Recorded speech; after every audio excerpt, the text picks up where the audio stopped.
시청자 여러분 안녕하십니까? 크리스찬 헤럴드 TV 뉴스룸의 손동원입니다.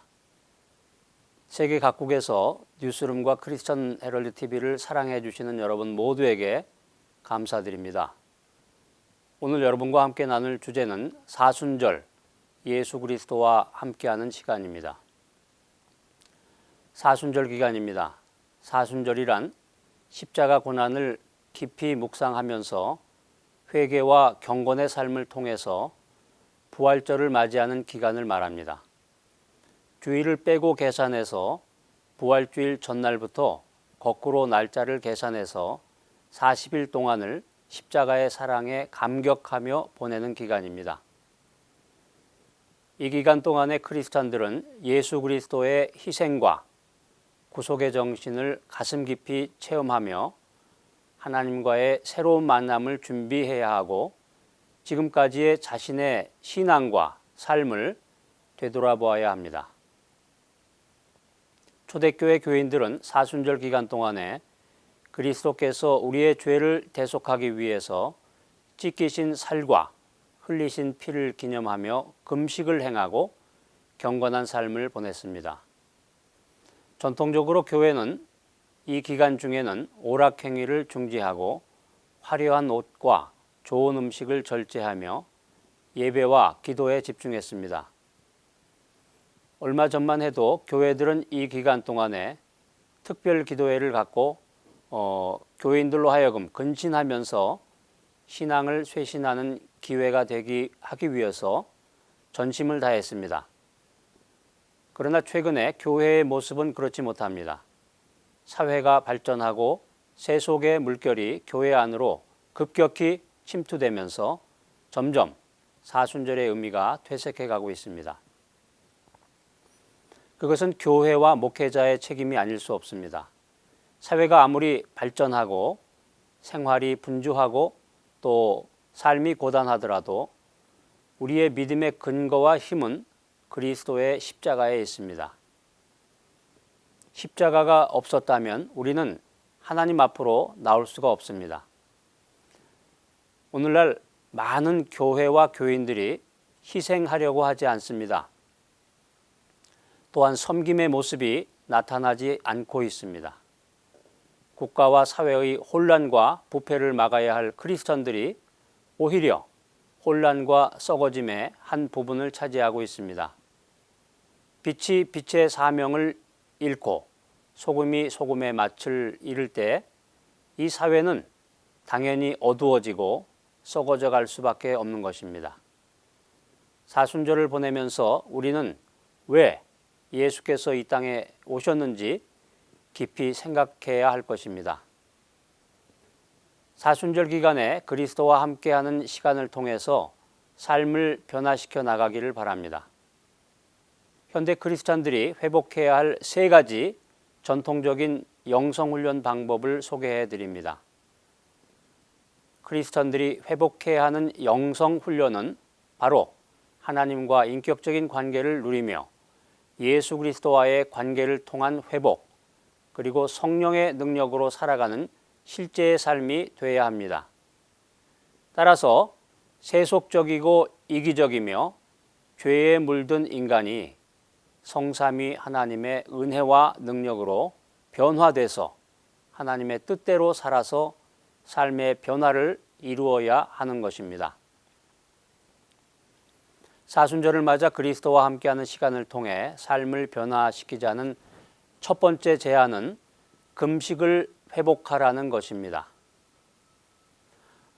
루파하우스의 공동 창립자이며 희망의 눈뜨다의 저자인 조나단 윌슨 하트그로브 목사는 금식을 회복하라고 권면합니다. 믿음의 선배들이 실천했던 영적 훈련 가운데 오늘날 특히 유용한 방법 중에 하나는 금식 훈련입니다. 현대의 크리스찬들은 2가지 갈망을 자주 표현합니다. 첫째로 소속감을 느낄 수 있는 공동체를 갈망합니다. 정신없이 반복되는 업무와 온라인상의 만남들, 그리고 끊임없이 쏟아지는 정보, 홍수에 시달리는 사람들은 소외감과 또 고독함을 느낍니다. 둘째로 정의를 갈망합니다. 사람들은 이미지 관리, 또 미래에 대한 두려움, 또 값싼 위로와 즉각적인 만족감을 쫓느라고 에너지를 모두 소진합니다.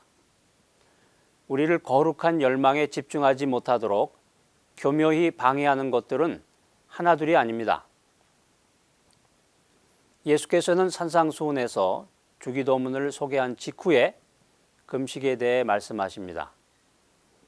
복음서는 예수께서 공생애를 시작하기 전에 40일간 광야에서 금식하셨다고 말씀합니다. 초대교회의 일부 공동체에서는 공동체 가운데 굶주린 사람이 있으면 일정 기간 함께 금식을 해서 형제자매의 필요를 채우는 모습을 흔히 볼 수 있었습니다. 오늘날 우리는 약간의 시장기만 느껴도 간식거리에 손을 뻗습니다. 이런 우리들이 과연 의에 줄이고 목마른 자는 복이 있나니 그들이 배부를 것이며라는 말씀에 이 말씀에 나타난 축복을 누릴 수 있을까요? 미국 남침내 소속 목사이며 교회와 하나님 나라에 대한 이상을 현실에 구현하려고 노력했던 클래런스 조던은 이렇게 말하곤 했습니다. 금식은 느림의 반대말이다. 이 빠름은 곧 천국을 향해 속도를 내는 것이다. 올림픽 출전 수영 선수들이 물의 저항을 줄이려고 몸에 털을 미는 것처럼 예수의 제자들도 거추장스러운 짐을 벗고 가끔은 식사도 포기한 채 하나님이 지금 이 순간에도 허락하고 계신 새로운 창조 세계를 향해서 앞장서 달려나가야 합니다. 금식을 하면 진정한 잔치상은 풍성한 음식이 아니라 풍성한 교제로 차려진다는 사실을 깨닫게 될 것입니다. 사순절을 맞아 그리스도와 함께하는 시간을 통해 삶을 변화시키자는 두 번째 제안은 예수와 함께하는 시간을 준비하라는 것입니다. 오늘날 미국에서 가장 영향력이 있는 여성 설교자이며 또 빌리 그레엄 목사의 딸인 앤 그레이엄 로츠는 예수와 함께하는 시간을 준비하라고 권면합니다. 일상 업무의 중압감이나 또 세계의 위기에 관한 뉴스라든가 가정이나 일터에서 마주치는 문제들 때문에 불안할 때가 있습니다. 우리들의 영혼은 짓눌려 있고 부담감과 답답함을 느끼기도 합니다. 마가복음 6장에서 제자들은 세례 요한이 참수형을 당했다는 사실을 알고 먹을 시간조차 없을 정도로 분주한 시간을 보내면서 심각한 감정의 기복을 겪게 됩니다. 예수께서는 그들에게 한적한 곳에 가서 잠깐 쉬라고 말씀하셨습니다. 제자들을 위한 그리스도의 처방은 나와 함께 쉬라는 것입니다. 내가 마지막으로 주 예수와 함께 한적한 시간을 보낸 것은 언제였는가? 내 자신에게 이런 질문을 던지면서 내게 말씀하시는 주님의 음성을 들어야 합니다. 마가복음 9장 2절에서 예수와 함께 시간을 보내는 것에 대한 또 다른 교훈이 담겨져 있습니다. 예수 그리스도와 야고보 또 요한과 베드로가 쉼을 마치고 돌아왔을 때 뒤에 남아있던 제자들은 귀신 들린 아이를 고치지 못해서 쩔쩔매고 있었습니다. 오늘날의 교회가 현대사회와 문화에 큰 영향력을 미치지 못하는 이유는 예수 그리스도와 함께하는 시간이 없었기 때문은 아닐런지요. 지금이야말로 한적한 곳에 가서 주님과 함께 시간을 보낼 때입니다. 사순절을 맞아 그리스도와 함께하는 시간을 통해 삶을 변화시키자는 세 번째 제안은 침묵을 택하라는 것입니다. 복음주의 최고의 변진가이며 세계적 복음주의 지성으로 잘 알려졌던 달라스 윌라드 목사는 침묵을 택하라고 권면합니다. 오늘날 현대 크리스천들에게 아주 중요한 영성훈련 중의 하나는 침묵입니다. 현대인들은 소음 속에 갇혀 있고 끊임없이 들려오는 전화벨 소리와 스마트폰의 메시지는 하나님의 임재 가운데 사는 삶을 방해하고 있습니다. 침묵에는 두 가지 차원이 있는데 이 두 가지는 서로 밀접한 관련이 있습니다. 하나는 소음이나 거슬리는 소리를 피하는 것입니다. 이런 소리들은 우리 몸 깊숙이 파고들어서 계속적인 긴장 상태를 유지하게 만듭니다. 또 다른 침묵은 경건하지 않은 말이나 귀에 거슬리는 말을 피하는 것입니다. 그런 말들에는 거룩이나 사랑이라는 깊은 영성이 빠져 있습니다.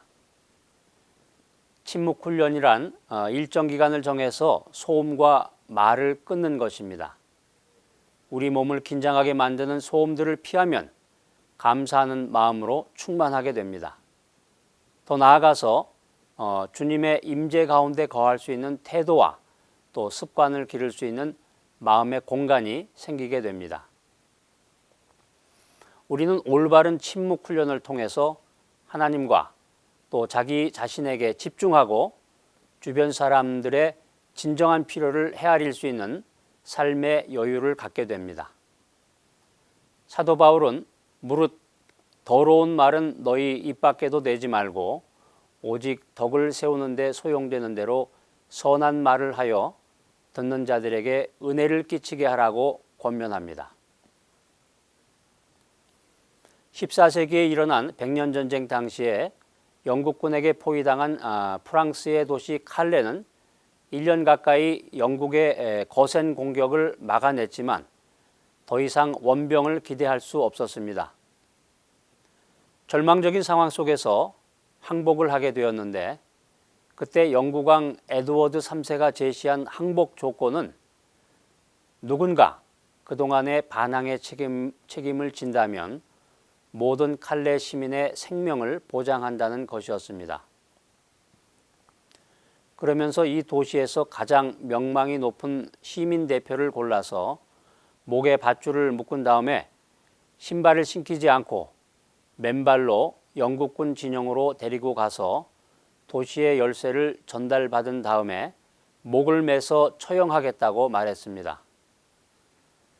광장에 모여서 이 소식을 전해들은 칼레의 시민들은 순식간에 대혼란에 빠졌습니다. 누가 죽을 것인가? 참으로 어렵고 힘든 문제였습니다. 다른 것도 아니고 누가 대신 죽을 사람이 있느냐 하는 것입니다. 그때 한 사람이 천천히 일어나면서 이렇게 말했습니다. 내가 그 6사람 중에 한 사람이 되겠소. 칼레시에서 가장 부자인 생피에르였습니다. 놀랍게도 그 다음에 뒤를 이어서 시장, 또 상인대표, 법률가 등의 부유한 귀족들 5사람이 교수형을 자처했습니다. 그렇게 6명의 자원자들은 칼레 시민을 구하기 위해서 목에 밧줄을 걸고 무거운 몸으로 교수대로 향했습니다. 그런데 처형 장소에서 막 목을 매려는 순간에 잉글랜드 왕비였던 필리파가 이들을 처형한다면 자기가 임신 중인 아이에게 불길한 일이 닥칠 것이라고 설득해서 에드워드 3세는 마침내 그 시민들을 모두 살려주었습니다. 결국 이들의 용기 있는 행동으로 모든 칼레의 시민들은 목숨을 건지게 되었습니다. 그 이후에 천재적인 조각가 로댕이 용감하게 자원한 6명의 칼레시 인질들을 모델로 해서 10년에 걸쳐 칼레의 시민 동상을 조각했고 지금도 그 동상이 칼레시 시청 앞에 세워져 있습니다. 이 이야기는 역사 속에서 여전히 감동으로 전해지는 노블리스 오블리지가 되고 있습니다. 그런데 이 노블리스 오블리지보다 더 아름다운 이야기가 있습니다. 바로 예수 그리스도의 이야기입니다. 죽어야 할 사람들 속에 끼어 있지도 않았고 아무런 죄도 없으신 하나님의 아들이신 예수 그리스도께서 우리를 위해 대신 죽으셨다는 이야기가 2000년을 넘게 감동적으로 전해져 내려오고 있습니다. 이사야서 53장은 이렇게 말합니다. 그는 실로 우리의 질고를 지고 우리의 슬픔을 당하였거늘 우리는 생각하기를 그는 징벌을 받아서 하나님에게 맞으며 고난을 당한다 하였노라. 그가 찔림은 우리의 허물을 인함이요 그가 상함은 우리의 죄악을 인함이라. 그가 징계를 받음으로 우리가 평화를 누리고 그가 채찍에 맞음으로 우리가 나음을 입었도다. 우리는 다 양 같아서 그릇 행하며 각기 제 길로 갔거늘 여호와께서는 우리 무리의 죄악을 그에게 담당시키셨도다. 이상 크리스천 헤럴드 TV 뉴스룸에서 손동원이었습니다.